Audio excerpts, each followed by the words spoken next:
Hello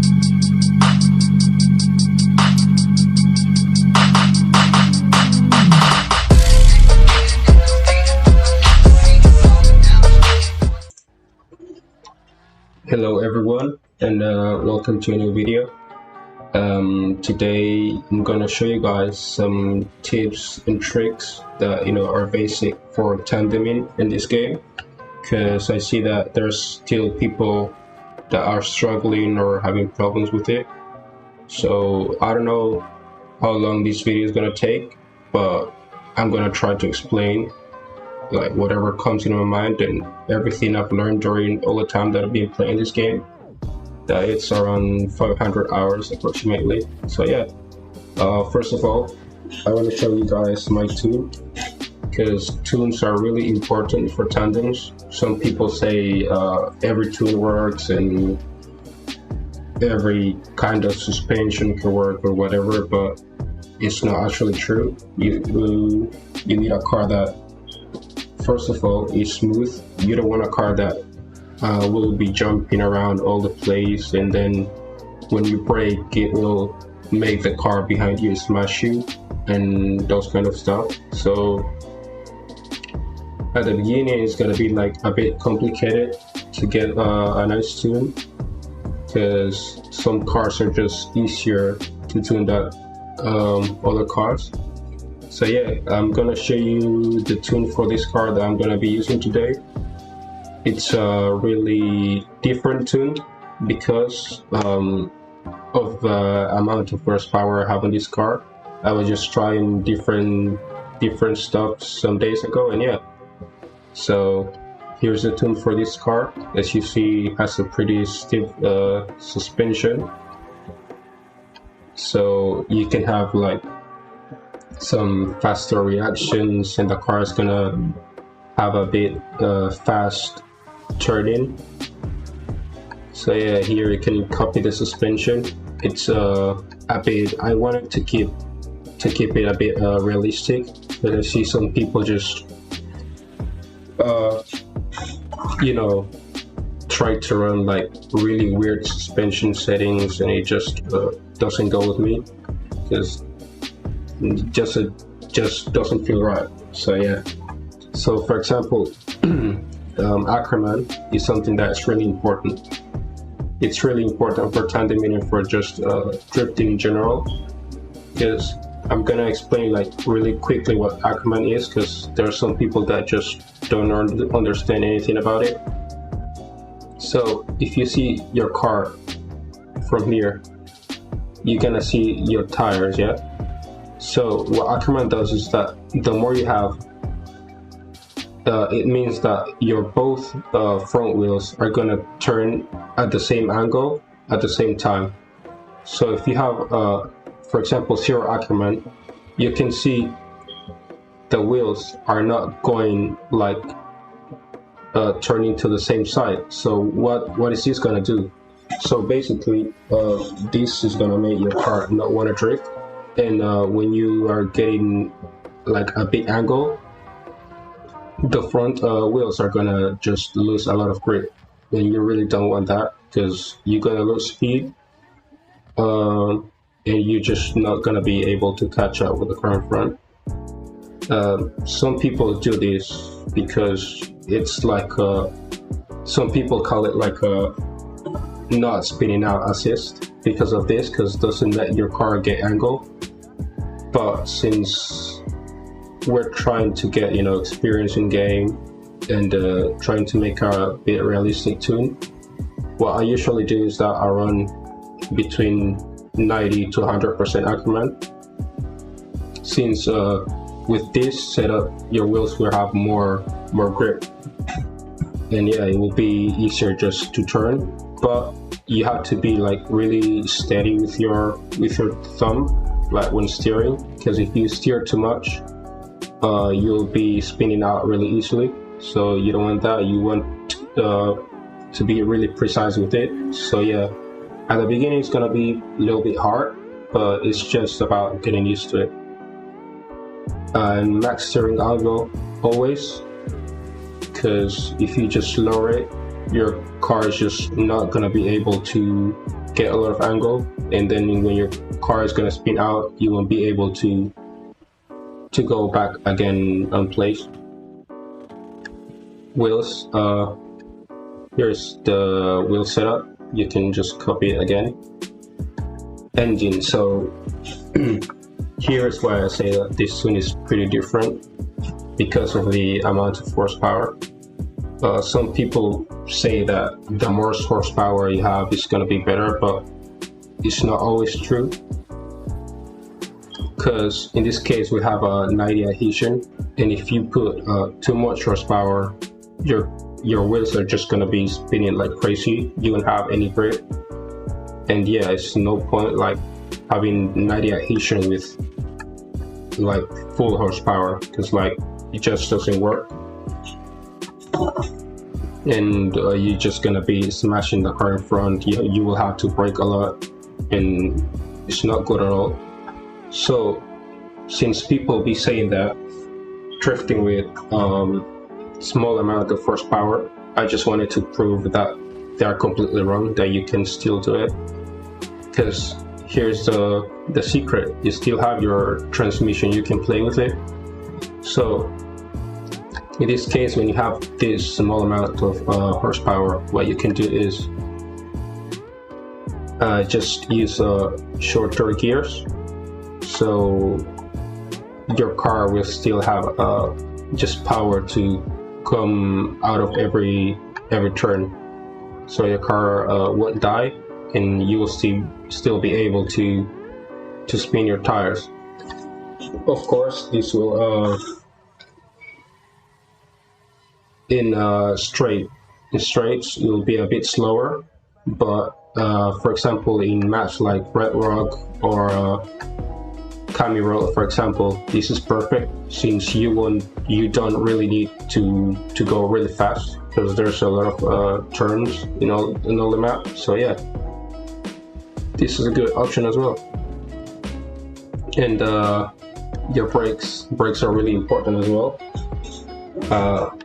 Some people do a big mistake with brakes, is that they just max the torque, and some of them they also use no ABS, which is a big mistake, because when you're drifting and then you suddenly just press a little your brakes, what you're gonna do is that you're gonna block all your tires, and then the car behind you just gonna smash you, and also you're gonna lose a lot of speed, and you won't be able to catch up with the car you're chasing. So what I recommend is run like really low brake torque, like from 1500 to 2500 for example, and run it somewhere between 70% to 90. Yeah, it's like a good spot for me, at least. So you guys can just try whatever suits you the best. So yeah, now I'm gonna show you some basic tips you guys can use for tandeming. So let's go to Red Rock. So this is my car in front. I recorded everyone with Keylock. If you guys want a tutorial how to do that, just leave in the comments as well, and I'll show you guys. So yeah, as you guys see, I'm not like leaving my gas all the time, like pressed. You don't really want your gears to be revving all the time. And you always need to keep a good distance between the car in front and you, because yeah, if you go like this close, yeah, it's fine, it looks like really nice, but then when the car in front is gonna transition, you gotta brake. So he has space, because if you just go this close and you don't brake, you're just gonna smash him. So brakes are really important to use. That's why I recommend you guys to have really soft brakes, to the point that your wheels just don't get blocked. So if you have a car behind you chasing you, and if you block your wheels, he's gonna just knock you out of the road, and you really don't want that. Also, a mistake that people do is that when transitioning, they use your handbrake, and in this game, you really don't need your handbrake. Like in all this run, I haven't even touched my handbrake once. You can check, you can see when I use my handbrake, you know, the small exclamation sign in my transmission there done. So when I press it, you can see the red sign coming out. So if you guys just check in the run, I've never smashed my handbrake because you just don't really need it. Some people do it to slow down, some people use it for transitions, but that's actually not the best reason, and now I'm gonna show you guys why. So I'm just gonna let the car restart its run. Once the run is finished, the car will restart itself. So yeah, we can just be doing infinite runs in here. That's a good feature in Kinemod. So I'm gonna show you guys right now what happens if you use too much handbrake for transition or for braking. That's the reason why people use it, because they see they're going like too fast, and if they don't use handbrake, they're gonna smash the car in front. But the best thing to do is just to let off your gas, or to use your left foot brake. Is the best thing to do. So if I use my handbrake here, if you see I use my handbrake, the car in front just went away, and I almost went outside the track. And if I use my handbrake here to brake, look what happens. I will smash the barrier. So that's not really what you want. Gonna do it again. Gonna go fast, smash handbrake, I go outside. So you guys don't really need your handbrake at all. Just don't leave it. Don't use it. I'm gonna come back here again. So yeah, just don't really need your handbrake. Just use your left foot brake, and that's it. So I'm gonna just go back to the gas station and restart my run.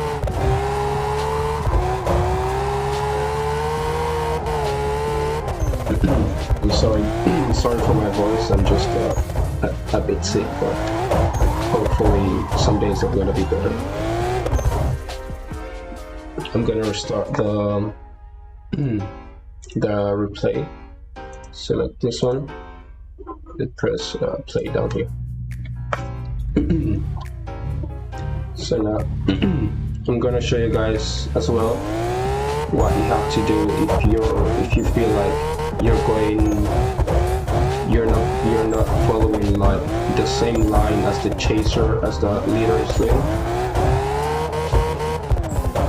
So one common mistake people do is that they go to inside of the curve. You see, like they go this side. So if you wanna just go back a little bit, just hold your gas and your brake at the same time, and your car will slowly go back. Just hold your brake and your gas, and your car will just go back a little bit, so you can follow the same line.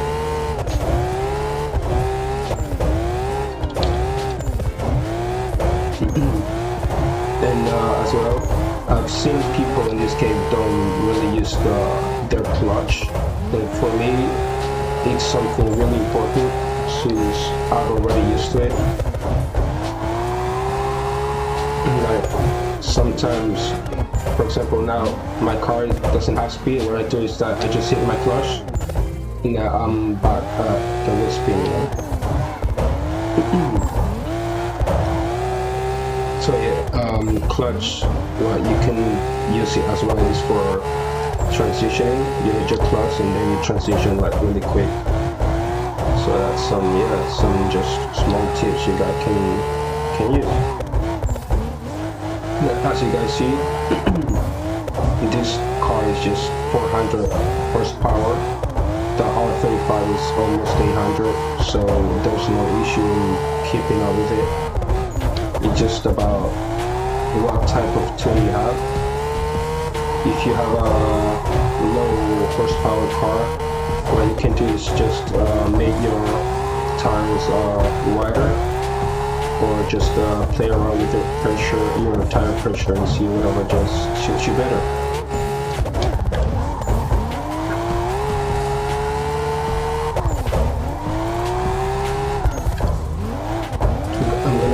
I'm gonna do my last run in here, and just to show you guys a little bit more. I really hope you guys enjoy this video. It's my first video, you know, with voice, so it's a bit hard for me still, but you know, I'm gonna get used to it someday. So yeah, just a few tips and tricks I've learned during all the time. During all the time that I've been playing this game, that's about I don't know, some 5-6 months approximately, something like that. So if you guys see, I'm not holding my gas, I'm just giving small touches to it, and at the same time, when I see I'm going too fast, I'm just holding my gas and my brake at the same time. But I'm not holding my brake completely. If you sit down on my pedals, you guys will see exactly what buttons I'm pressing. That white line is my clutch. I usually do it when I feel like my car needs a bit more wheel spin, or when I feel that I need to catch up with the car in front. But it's alright if you don't use it, just it's just something I've been using because I got used to it, but it's not really necessary. It will help you a lot, yes, but you can just try and learn it and then you get used to it.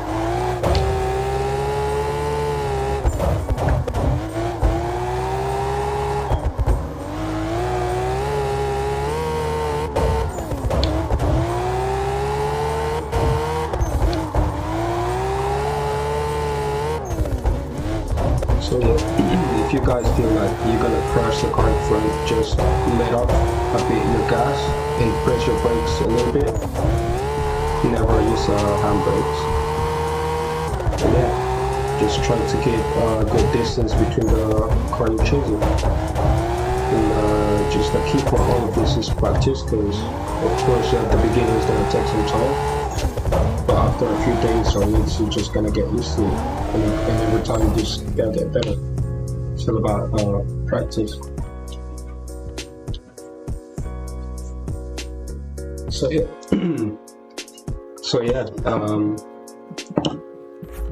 this is it. It was the video. I guess it's a bit long, but I wanted to make sure I explain it everything correctly. So yeah, thank you guys for watching. I hope you guys enjoyed and understood everything I explained.